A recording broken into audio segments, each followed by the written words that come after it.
बिनु जाने बिनु दरस परस बिनु राम कहे क्या हुई।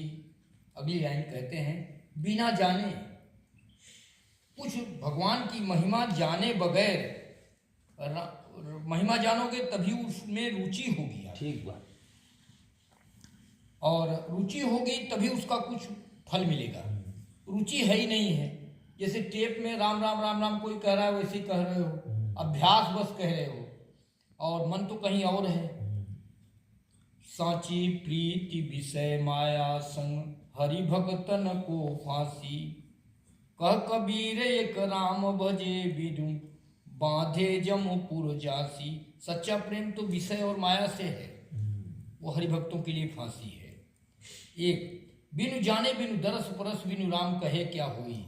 अगर जानने में आ गया, किसी संत से जुड़ गए आप भीतर से, तब राम कहने से होगा, तब उसका मतलब होगा। थोड़े ही दिनों में आपको खटखटाने लगेगा भीतर, आपको रास्ता मिलने लगेगा।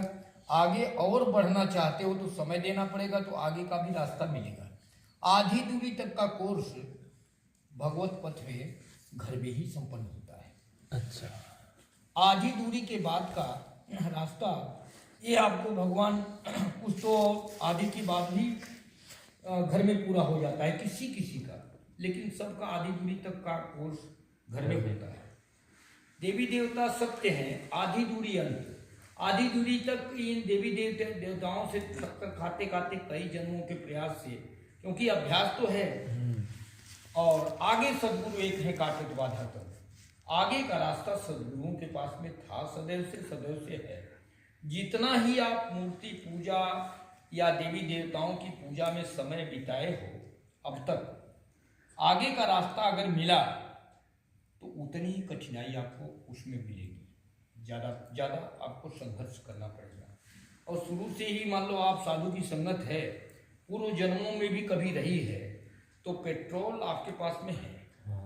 कोई रेस लगा, हाँ, केवल रेस लगानी है, गाड़ी तेज चलेगी। यही है।